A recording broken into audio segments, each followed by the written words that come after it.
देही गिरजन खाई, जो मतलब तो खबर दर्शा जब श्री राम।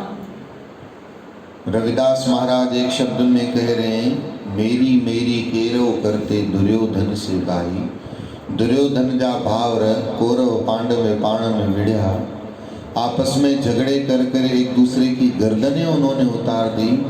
इतनी मेरी मेरी की, मरने के बाद उनके शरीर को गिद्ध पक्षियों ने भी नहीं खाया। देही गिरज न खाई, गिद्ध पक्षियों ने भी त्याग कर दिया। बोलिए इतने गंदे लोग हैं कि इन्होंने माया के कारण अपनों को भी नहीं छोड़ा, अपनों की भी माया खा गए। ऐसे शरीर का मांस हम भी नहीं स्वीकार कर सकते। कहिए श्री राम। कितनी बड़ी बात है। यहाँ पे रविदास महाराज कहाँ हमें समझा रहे हैं। और देखो इंसान की मृत्यु हो जाती है। अभी कोरोना की महामारी में इतने बड़े बड़े शाहूकार लोग चले गए, कोई भी छाती पर रख कर के माया अपने साथ लेकर नहीं गया। किस माया के गर्त में हम पड़े। कोई भाई की माया खा के बैठा है, कोई माँ के पैसे, कोई भाई के पैसे, कोई बहन के पैसे, कोई पड़ोसियों के पैसे, कोई अपनों के पैसे, कोई मित्रों के पैसे। देखो हर कोई एक दूसरे को लूट करके बैठा। ये सब लुटेरों की लंका जल रही है। ये श्री राम। उसके बावजूद भी मरने के बाद सिकंदर ने क्या कहा था, मैं जब मरूं तो मेरे दोनों हाथ मेरी कब्र के बाहर रखना और तख्ती पर लिख कर के रखना। देखो दुनिया का बादशाह सिकंदर जब इस दुनिया से गया, कुछ भी लेकर नहीं गया। कहिए श्री राम। उसके बावजूद भी हमें ये ज्योत जलती नहीं है कि इस संसार में कोई भी प्राणी न कुछ साथ लाया था और मरने के बाद कुछ साथ लेकर के जाने वाला नहीं है। कहिए श्री राम। सिर्फ एक नाम सिमरन सत्संग ही काम आएगा। उसके बावजूद भी हमारे मुख पर एक ही जवाब बना हुआ है, छा कहें स्वामी जी, टाइम न तो मिले। जय श्री राम। याद रखें कुटुंब परिवार के लिए जब तक है जिंदगी, फुर्सत न होगी काम से।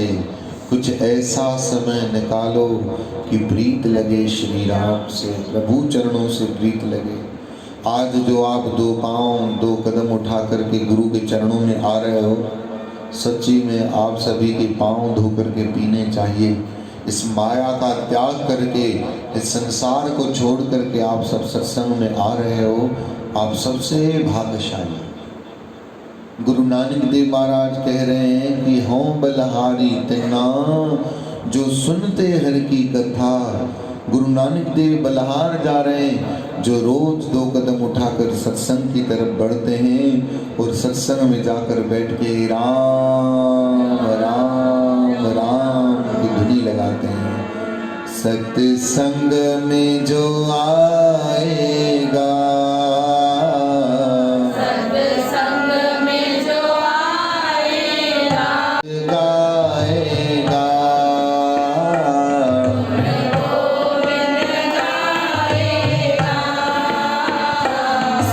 संग में जो आएगा, संग में जो आएगा, गुण गोविंद गाएगा, गुण गोविंद गाएगा। वो बंदा जीवन में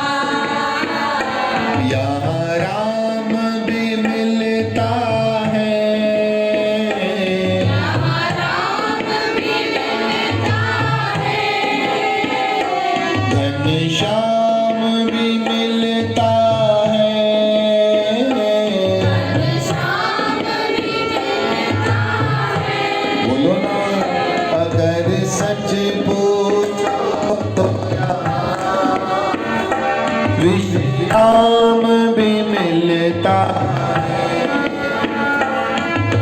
सच पूछो तो सत्संग में जो आएगा संग में जो आएगा गुण गोविंद गाएगा गुण गोविंद गाएगा वो बंदा जीवन में वो बंदा जीवन में फिर भूखो पाएगा को पाएगा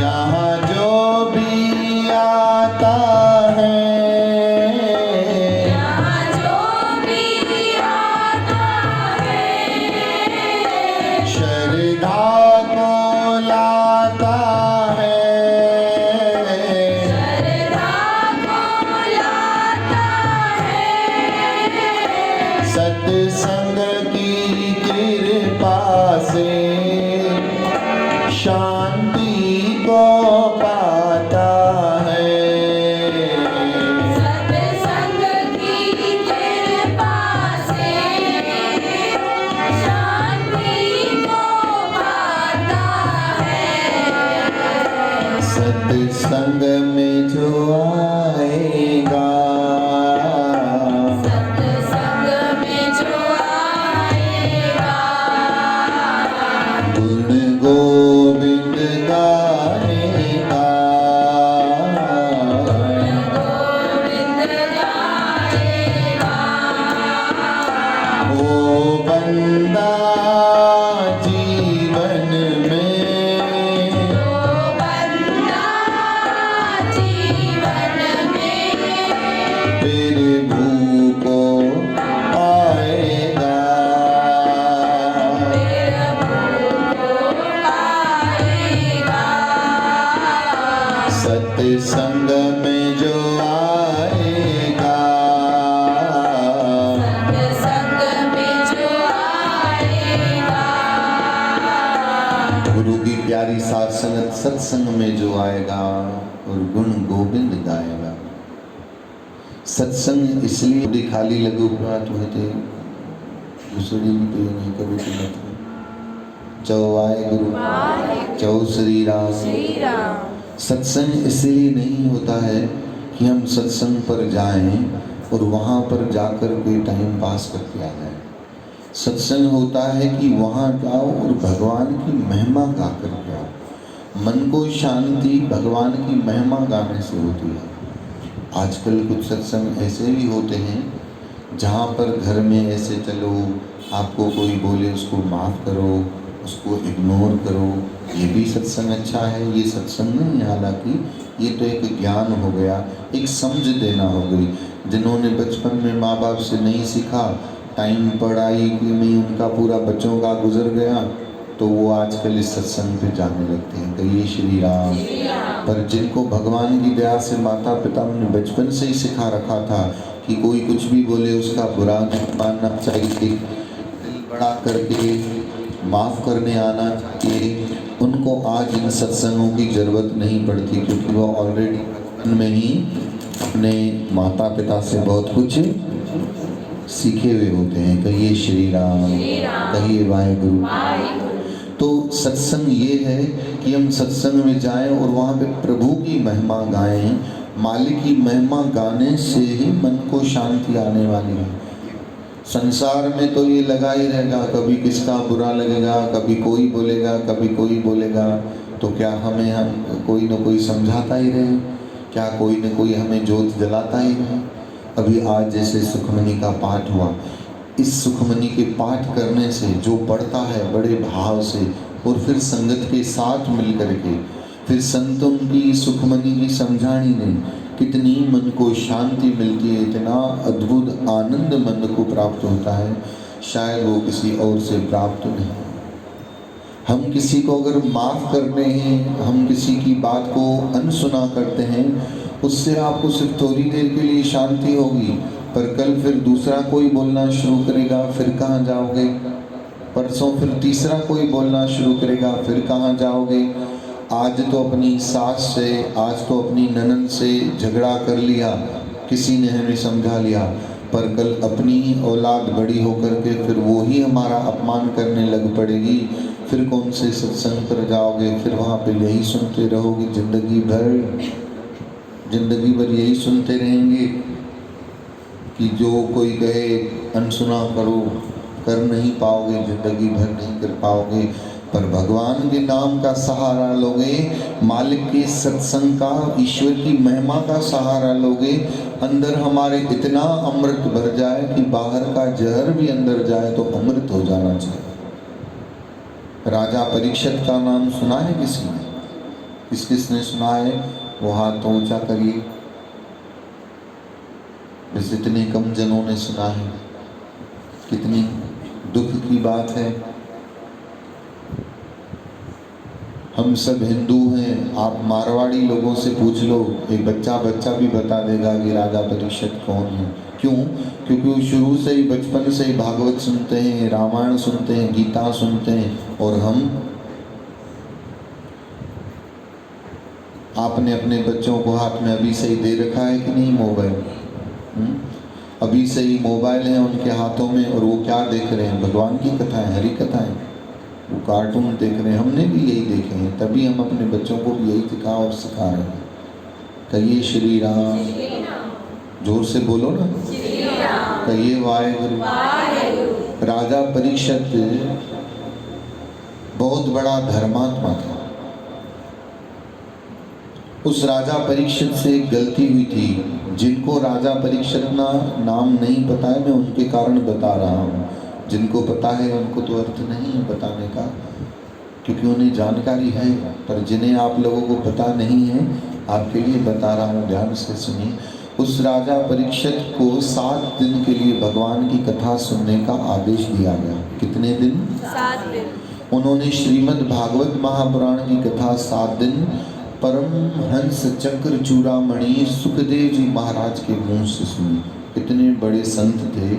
सुखदेव जी महाराज के द्वारा जब उन्होंने भागवत कथा सुनी, तो सांप ने जब आकर राजा परीक्षित को श्राप दिया गया था कि 7वें दिन पर आपको तक्षक नाम का सर्प डसेगा और आपकी मृत्यु होगी। जब उस सांप ने डसा तो सांप के शरीर का जहर राजा के परीक्षित को कुछ भी कर नहीं पाया, जरा भी शरीर काला नहीं पड़ा। सुनने वाले, देखने वाले दंग रह गए। सबने कहा राजा तो मर गया, पर शरीर पर कोई असर क्यों नहीं हुआ? तब सुखदेव जी महाराज ने कहा, संत का श्राप था इसलिए मरा तो सही, पर जहर का असर कुछ भी इसलिए नहीं हुआ क्योंकि 7 दिन इन्होंने भगवान की कथा सुनी। किसकी कथा सुनी? भगवान की। और अंदर इतना अमृत भर गया था कि सांप का जहर भी अंदर जाकर के अमृत बन गया। बोले सत्संग भगवान की जय। अब आप सुनो भगवान की कथा। हम रोज बैठकर अगर यहाँ सुने, हमें जरूरी नहीं है, हमको जरूरत ही नहीं पड़ेगी आपको हम बोलें कि घर जाओ, इसकी बात को इग्नोर करो, उसकी बात को इग्नोर करो। सिर्फ आप रोज सत्संग सुनोगे, भगवान की महिमा सुनोगे, यहाँ से खुश होके जाओगे, वहाँ की बातों का आपको असर खुद ही नहीं होगा। कहिए श्री राम। आपको खुद ही एक इतनी एनर्जी अंदर से आ जाएगी, आपको खुद ही इतना अंदर से पावर आ जाएगा कि उनका सुनने की आपको ऐसा लगेगा और कहो, मन से लगेगा और कहो। जैसे जीसस क्राइस्ट को क्रॉस पर खड़ा करके पत्थर मारे जा रहे थे यहूदियों की तरफ से, तब जीसस क्राइस्ट मन में कह रहा था, भगवान और पत्थर बाकी हैं अगर मेरे नसीब में तो और लोगों को बुला लो, मैं स्वीकार करने के लिए तैयार हूँ। भगवान भी हार गए। कहिए श्री राम। आप सत्संग रोज सुन सुनकर भगवान की महिमा, सत्संग सुनकर ईश्वर की महिमा सुनकर यहाँ पर इतने पावरफुल बन जाओगे कि घर जा कर के और सबको जाके के कहोगे कि और अगर सितम बाकी हो तो कर लो, मैं सहने के लिए इतनी ताकत रखती हूँ कि अब मेरे पास गुरु नानक की बहुत बड़ी टेक है। कहिए श्री राम, श्री राम, कहिए वाहिगुरु, वाहिगुरु, कहिए सतनाम। सतनाम। बस अपने आप को जोड़ कर रखना बहुत जरूरी है। सत्संग से जोड़ करके रखो, याद रखो।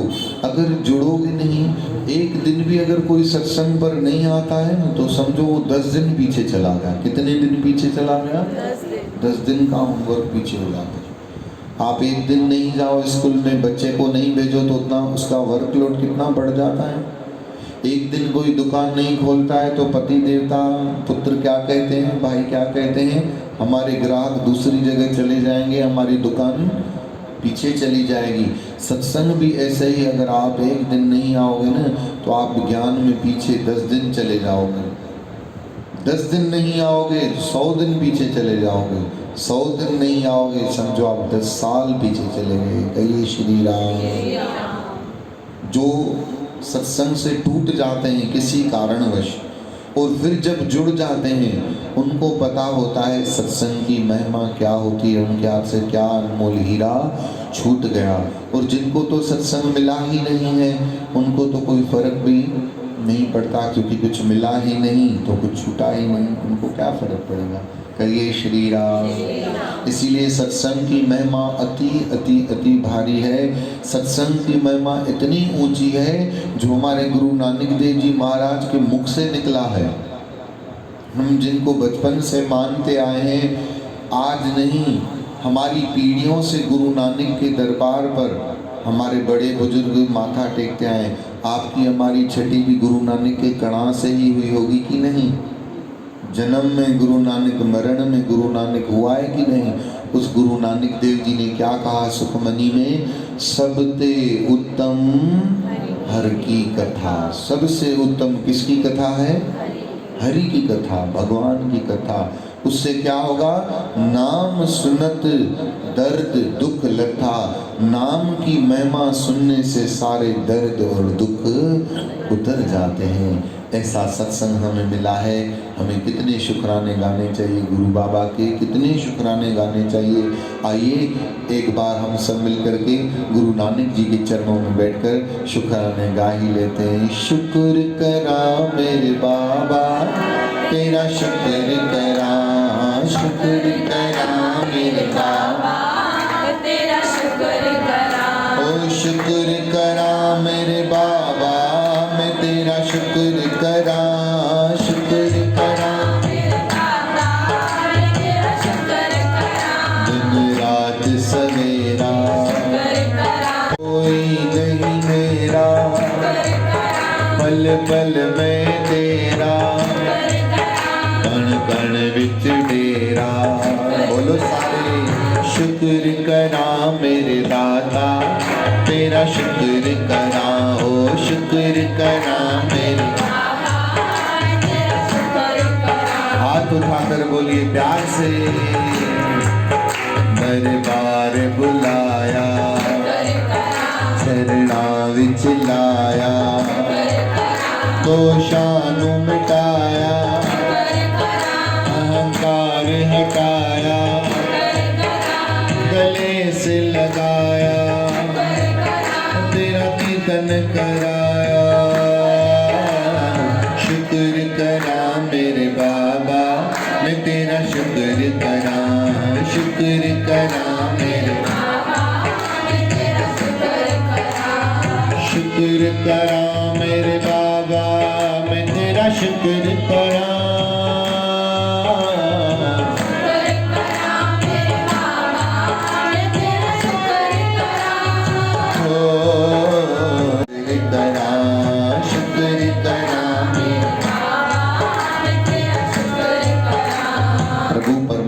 के शुक्राने गाएं, प्रभु परमात्मा की महिमा गाएं, सिद्धि गाएं। और भगवान के लिए अगर मन में भाव जागृत करना है तो सिर्फ एक ही उपाय है, सत्संग सुनो, भगवान की महिमा सुनो।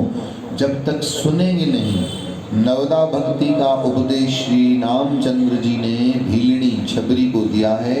उसमें कहा है प्रथम भगत कर संतन संगा, दूसस रत नित कथा प्रसंगा। नवदा भक्ति का उपदेश 9 भक्तियां कही गई हैं हमारे शास्त्रों में। कितनी? उन 9 भक्तियों में पहली भक्ति है संतों का संग, दूसरी भक्ति है सुनना सत्संग, भगवान की महिमा। ये 2 भक्ति भी आपने कर ली, समझो आपकी झोली में भगवान ने भक्ति डाल दी। कहिए श्री राम। तो आज का सुखमनी का पाठ गुप्त परिवार की तरफ से गुप्त ही है। प्रभु परमात्मा मेहर करेंगे, अपनी रहमत होगी। उन ईश्वर परमात्मा परिवार के ऊपर अपनी रहमत कृपा बख्शिश करेंगे। सारे कुटुंब परिवार के ऊपर जो भी सुखमनी कराते हैं, जो भी सुखमनी करते हैं, धन गुरु नानक देव महाराज की अपार रहमत कृपा बख्शिश हैं उन परिवार के ऊपर हो।